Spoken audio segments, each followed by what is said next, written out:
Dios los bendiga, hermano. Amén. Abran su Biblia en 2 de Corintios capítulo 9, versículos 6 y 7. Lo ten, me dicen amén. Amén. Pero esto digo, el que siembra escasamente también segará escasamente, y el que siembra generosamente, generosamente también segará. Cada uno de cómo propuso en su corazón, no con tristeza ni por necesidad, porque Dios ama al dador alegre. Amén. Vamos a orar. Señor, te doy gracias, Señor, por este día, Señor, por traernos, Señor, con bien aquí a tu casa de oración, Señor. Y te pido también, Señor, que nos regreses con bien, Señor. Te pido por los que no pudieron venir, Señor. Te pido por los que están enfermos, Señor, que seas tú en su vida, Señor, como medio de salvación y de sanación, Señor. También te pido, Señor, por los que vienen en camino, que tú los guardes, los protejas en el camino, Señor, y los hagas llegar aquí con bien, Señor. También te pido, Señor, por todos los que están aquí, por los niños, por los adultos, Señor, por los adolescentes, Señor, que tú estés con ellos, Señor. Tú les toques su corazón, les abras su mente, Señor, para que entiendan tu palabra, Señor. También te pido por el pastor, Señor, que tú seas con él, Señor, y su esposa, y ponga las palabras, Señor, adecuadas en su boca, Señor, para que nosotros recibamos ese mensaje que es de tu voluntad, Señor. En nombre de Jesús te lo pido, Señor. Amén.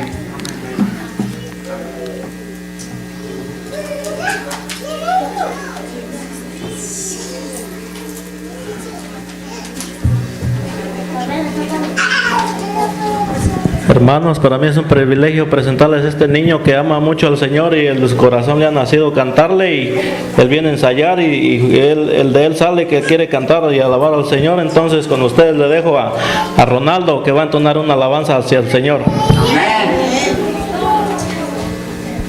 Esta canción se llama Sombría que Jesús. Sonríen, hermanos, porque Jesús lo ama a nosotros. Sonría que Jesús te ama, sonría que Jesús te quiere, sonría que Jesús te da la vida, sonría que Jesús te nace, sonría que Jesús te ama, sonría que Jesús te quiere. Sonría que Jesús te da la vida.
Hermano, abra su Biblia, hermano, en el libro de... Sí, pueden sentarse, por favor, hermanos, discúlpenme. Ya estaba yo tratando casi de terminar de predicar y no le había dicho siéntese, hermano. Yo le voy a pedir, hermano, que abra su Biblia en Primera de Reyes, capítulo 17. Primera de Reyes, capítulo 17.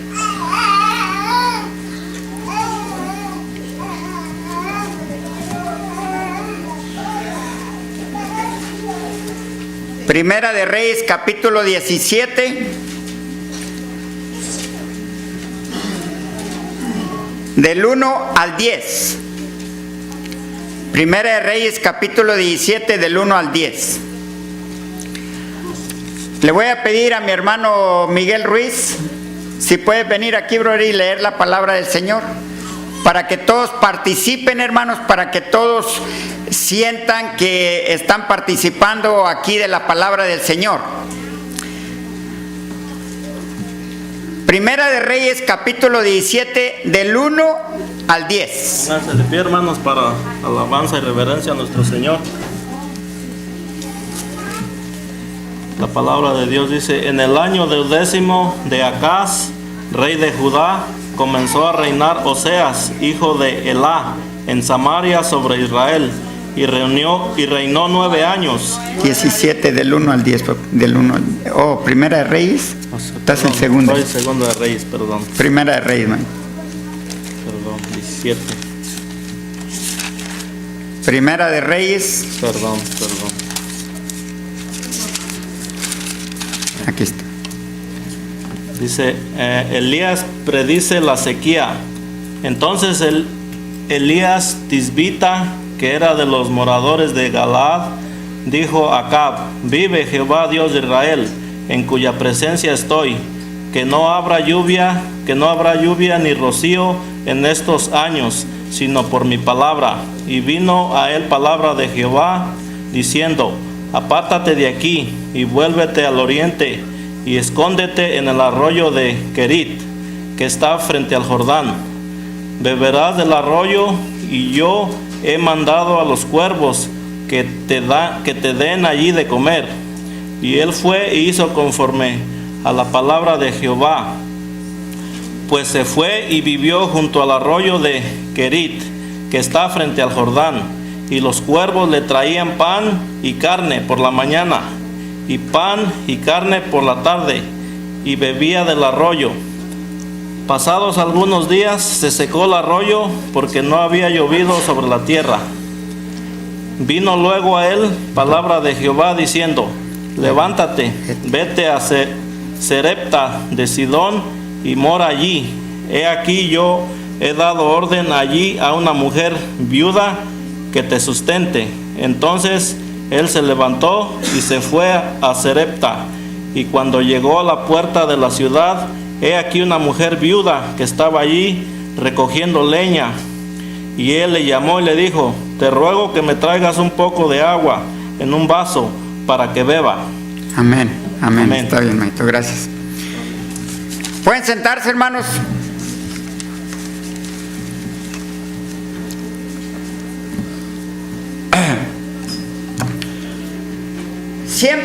Siempre que nosotros traemos la palabra de Dios, hermanos, siempre debemos de hacer un poco de historia. ¿Quién era en realidad Elías? Elías era un profeta. Y un profeta, hermano, cuando Dios hablaba al profeta, era porque traía la palabra de Dios a ese pueblo. No importara cómo la iba a traer, pero Dios ordenaba a ese profeta que trajera la palabra de Dios. Y entonces, hermano, había aquí algo que Dios quería tratar con el pueblo. Primero, hermanos, el profeta estaba alabando al Dios verdadero. Pero resulta, hermano, que aquí había otra persona que estaba alabando al Dios pagano, a un Dios pagano. Y entonces le dice Elías: ¿sabes qué? Vamos a ver el día de hoy, vamos a escuchar a tu Dios y tú vas a escuchar a mi Dios. Y entonces, hermanos, había una rivalidad allí grande. Y le voy a decir cuál era. La rivalidad grande es que Elías le dijo que por 3 años y medio no iba a llover. Y entonces él le dice al otro, le dice, por favor, órale a tu Dios, a ver si llueve. Y él empezó a orar y nunca llovió, hermano.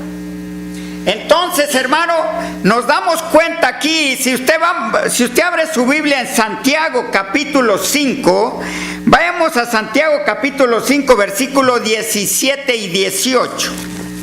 Santiago capítulo 5, 17 y 18. ¿Qué dice, hermanos?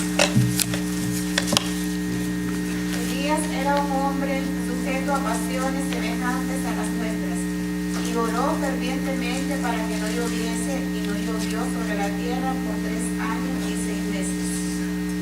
Y otra vez oró, y el cielo dio lluvia, y la tierra produjo su fruto. Gracias, hermano. Si se da cuenta, hermano, cuando nosotros vamos a estar orando por ese Dios verdadero, por ese Dios que usted cree, hermano, Elías no estaba sirviendo a ningún Dios pagano. Dios escuchó la oración de Elías. Y entonces, hermano, por 3 años y medio, dice ahí la palabra de Dios, que no cayó ni una gota de agua.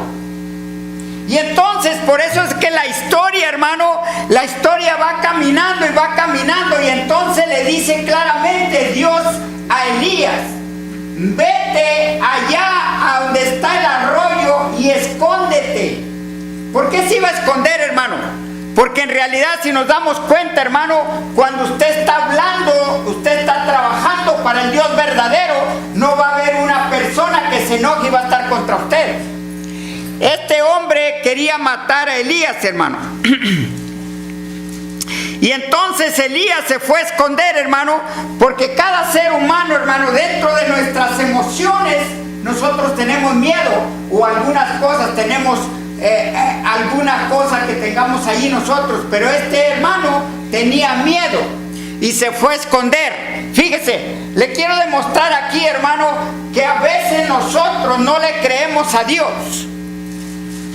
Porque a veces viene un niño y le dice a usted alguna palabra de Dios y dice, hazte un lado, chamaco, hombre, tú no sabes nada. ¿Sabe una cosa, hermano? Aquí nos damos cuenta en esta hermosa palabra de Dios que Dios puede usar a un cuervo, Dios puede usar a cualquier niño, a cualquier ser humano para llevar su palabra. Porque sabe una cosa, hermano, la palabra de Dios no está en la sabiduría del pastor, no está en la sabiduría de nadie, no está en las actitudes, no está en ninguna cosa. La sabiduría de Dios, porque Él la dice, es simple y sencillamente se va a hacer, hermano. Una de las cosas, hermano, que nosotros debemos de aprender, Elías era un siervo de Dios. Elías era una persona, mire, tanto lo amó Dios, tanto lo amó Elías. ¿Quién son las personas que se fueron así nomás vivos? No, Matusalén no. Enoc trabajó 300 años para Jehová y se lo llevó. Y Elías vino dicen que en forma de carruaje y se lo llevó. Mire, Dios amaba tanto a este hombre que no le dio el privilegio ni tan siquiera de conocer la muerte. Vea usted, cuando una persona está dedicada a Dios, hermano, Dios va a hacer la obra en ese hombre, en esa persona, en esa mujer, en ese ser humano. Porque sabe una cosa, hermano, la única razón en la cual Dios va a trabajar, y yo quiero que entienda esto, hermano, Dios va a trabajar en ese siervo cuando verdaderamente el siervo necesita 3 requisitos. El primero es ser humilde. ¿Para qué? Porque la obra de Dios, hermano, necesita una humildad para reconocer que yo no lo sé todo y yo necesito que el Señor me enseñe. Número 1. Número 2, estar disponible. A veces, hermanos, nosotros no estamos disponibles por el tiempo que tenemos tan corto. A veces tenemos muchas horas de trabajo, muchas horas de esto, muchas horas del otro, pero no estamos disponibles. Y la otra cosa, hermano, necesitamos abandonar la carne y hacerle caso al Espíritu Santo de Dios. Mire, este hombre estaba, hermano, de una manera extraordinaria, en una relación completamente con Dios. Y entonces este hombre dijo: no te preocupes, le dice Jehová, yo te voy a alimentar. Y dice que estaba ahí en la orilla del arroyo, hermano, dice que le mandó un cuervo para que le llevara, ¿qué? Pan y carne. Pan y carne. Fíjese nomás, ¿qué necesita el hombre? Pan y carne para sobrevivir. Y entonces, hermano, a este Elías lo mantuvo un pobre cuervo y le llevaba la comida. Y dice: cuando ese arroyo esté bueno allí, tú bajas y tomas agua. Tomaba agua, comida y todo. A Elías no le hacía falta nada, hermano. Pero resulta, hermano, que llegó el momento que el arroyo se secó. Y entonces sabía Dios que Elías iba a morir. Porque usted no tome agua. Bueno, muchos dicen: no tomo agua, pero tomo refresco, o tomo agua, otro tipo de bebida, jugo, lo que sea, está bien. Pero el problema, hermano, que le dice aquí Dios que se fuera, que saliera de allí, porque en realidad él, a causa de la sequía, hermano, cuando esos 3 años y medio duraron, automáticamente mucha gente reconoció la oración de Elías y se dio cuenta que Dios escucha la oración del cristiano. Dios escucha la oración y dice la palabra de Dios que mucha gente vino a alabar a Dios a través del ejemplo. Elías oró, no llovió por 3 años y medio. Y sabe una cosa, hermano, cuando nos damos cuenta aquí de esta hermosa palabra de Dios, entonces Dios saca a Elías y se lo lleva a un lugar. ¿Cómo se llama el pueblo donde iba a ir? Dice: te vas a ir de aquí, pero te voy a poner allá con una viuda. El pueblo se llama Sarepta. Este hombre lo sacaron de allí y lo llevaron a ese pueblo, hermano. Y entonces se encontró con una viuda pobre. No tenía nada, hermano, absolutamente nada. Pero entonces Dios le habla a través de Elías a esta mujer y le dice: la señora no se preocupó mucho cuando le pidió agua, porque eso hay en abundancia, hermano. Eso no se vende, eso se regala. Pero el problema, la preocupación de la señora, hermano, era cuando le dijo: dame una torta de lo que tú tienes. Y entonces ella le dijo: ¿sabes qué, Elías? ¿Sabes qué, Señor de Dios? No tengo para nada, solo para mi hijo y para mí. Para ti no sobra, no queda, estoy limitada. Entonces, hermano, vemos aquí en realidad cómo en realidad este hombre de Elías confiaba en Dios. Y le dice: yo sé que tienes poco, yo sé que no tienes nada, yo sé que tu harina y tu aceite se han escaseado, pero yo quiero decirte algo. Tú hazme una torta, me la traes aquí y tu aceite y tu harina nunca van a escasear. Y entonces, hermano, la señora pues empezó a amasar la torta y se la trajo, y luego amasó la de ella y la de su hijo. Y dice la palabra de Dios, yo quiero reconfirmarle a usted, hermano, lo que Dios es capaz de hacer cuando verdaderamente una persona está consagrada a Dios. Lea el versículo 16. ¿Qué dice el versículo 16, hermano? Vamos al versículo 16. De ahí del capítulo 17. Capítulo 16, ahí en Primera de Reyes, versículo 16. La harina de la tinaja no escaseó, ni el aceite de la vasija menguó, conforme a la palabra que Jehová había dicho por Elías. Ahí está, hermano.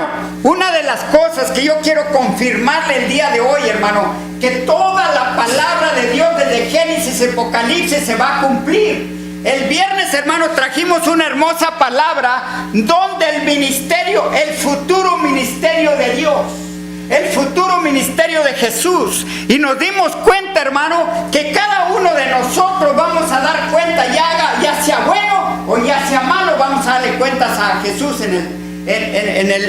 cuando vayamos a estar allá con Él. Entonces, hermano, aquí en realidad vemos una historia, una palabra hermosa, donde esta viuda, después de no tener nada, hermano, empezó a dar de lo que no tenía. Y cuando nosotros empezamos a dar de lo que no tenemos, hermano, el Señor va a abundar, va a dar más de lo que nosotros tenemos. Y entonces, hermano, nos damos cuenta que Elías era una persona consagrada a Dios. Y mire, nos damos cuenta, hermano, aquí que hay muchas cosas, hermano, que usted y yo a veces nos ponemos a dudar y decimos: ¿podré yo como joven servir a Dios? Sí, usted puede. ¿Estaré yo capacitado para servir a Dios como adulto? Sí, usted está capacitado. El problema, hermano, es creerle al Señor que Dios puede usarlo de una manera bien especial. Yo le quiero decir aquí, hermano, Dios usa lo que la persona o las personas que están disponibles. ¿Por qué, hermano? Porque aquí, en esta hermosa palabra, Dios usó a unos animalitos para llevarle de comer a Elías.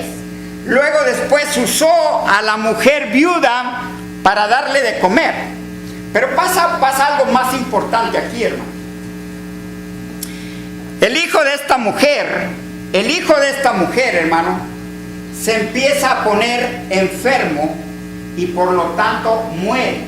Y aquí hay una cosa que en realidad, hermano, nosotros debemos de sorprendernos de la relación que había entre Elías y Dios. Mire, la señora se molesta, se enoja y le dice: hey, siervo de Dios, tú has venido aquí solamente para causarme desgracias, porque mi hijo estaba bien, llegaste tú y ahora se muere. ¿Qué está pasando contigo? Y entonces le dice Elías a la señora, le dice: no se preocupe, ahorita yo voy a orarle a Dios y él no le va a pasar nada. Dice la palabra de Dios aquí, hermano, que en ese momento tomó el niño Elías y se lo llevó y empezó a orar. Y entonces dicen que el niño resucitó y se le entregó a su madre. Dicen que la madre lloraba, estaba muy contenta por la acción de Elías. Pero recuerda, hermano, una persona consagrada a Dios, Dios va a escuchar, Dios va a hacer lo que es correcto hacer. Este hermano oró y el niño revivió, se lo entregó a su madre. Y entonces, hermano, había un corazón todavía no convencido de que Dios puede hacer la obra en usted y en mí. Ella no estaba creyendo en eso, hermano. Y había un pueblo que estaba dudando también de la palabra de Dios. Cuando Dios hace un milagro, hermano, en la vida cristiana, no vaya usted a pensar que lo quiere hacer porque usted oró o yo prediqué o hizo alguien algo diferente.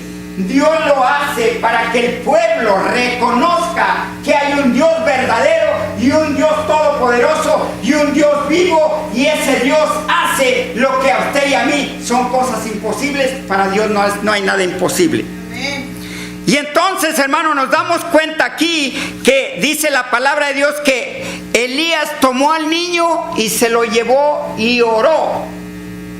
Cuando nosotros oramos por alguien, hermano, es posible que el niño o la niña se sane, pero recuerde, toda la la gloria, toda la honra y todo el privilegio, todo el aplauso y todo es para Dios, no para nosotros.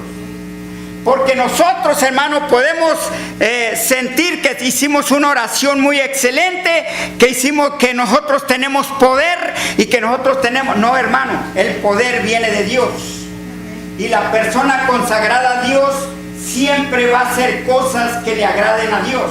Siempre, hermano. Y entonces este hombre Elías era un tremendo siervo, era una persona que tenía una fe inquebrantable, una fe que no podía disminuir, una fe que tenía que lo que hacía era verdad. Todo lo que oraba, todo lo que hacía, todo lo que caminaba, era un testimonio vivo para que la gente reconociera que el Dios vivo estaba con él.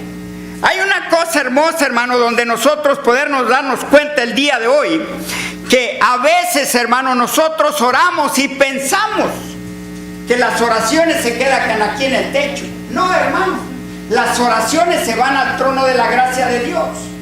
Por ejemplo, ahorita que oró la hermana América por mi hermano Irán y por los hermanos que están enfermos, Dios ya le escuchó. Y en la voluntad de Dios, Dios va a sanar.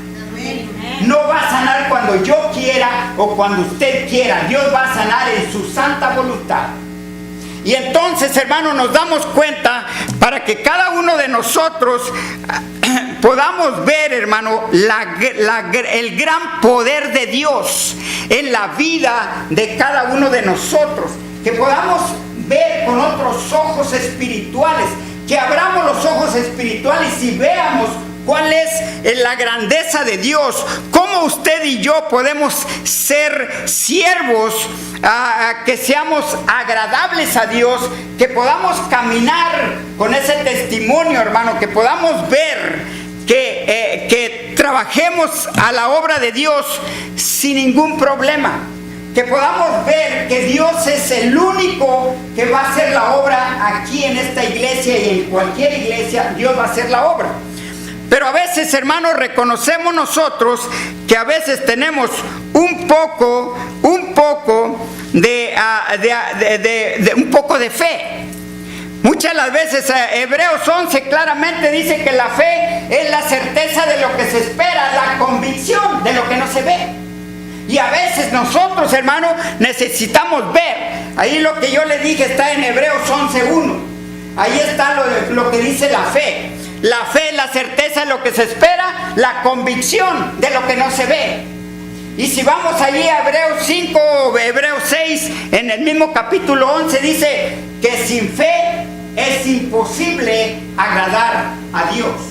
Entonces, hermano, cuando nosotros vamos a hacer algo, hacer una oración o abrir la palabra de Dios o hacer cualquier cosa, dice la palabra de Dios, que nosotros primero debemos de ser humildes para ir delante de Dios. Padre, yo sé que no sé nada. Yo sé que yo no tengo poder para nada, Señor, pero el poder lo tienes tú. Pero yo tengo una necesidad de orar por hermano Irán, de orar por un enfermo, de orar por esta persona, de orar por la otra persona. Y dice la palabra de Dios que el poder de Dios viene y toca a esa persona. Y en ese momento se puede aliviar. Son los deseos de mi corazón, pero los deseos de Dios son diferentes. Él va a aliviar a la persona cuando sea su voluntad de Él.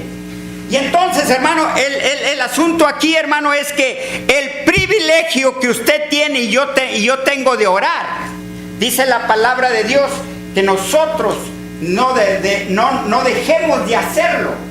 Porque la oración, hermano, es la que va a mover al cristiano como yo, para que pueda ser humilde, sensible y que puedas sentir que el poder viene de Dios y no de nosotros.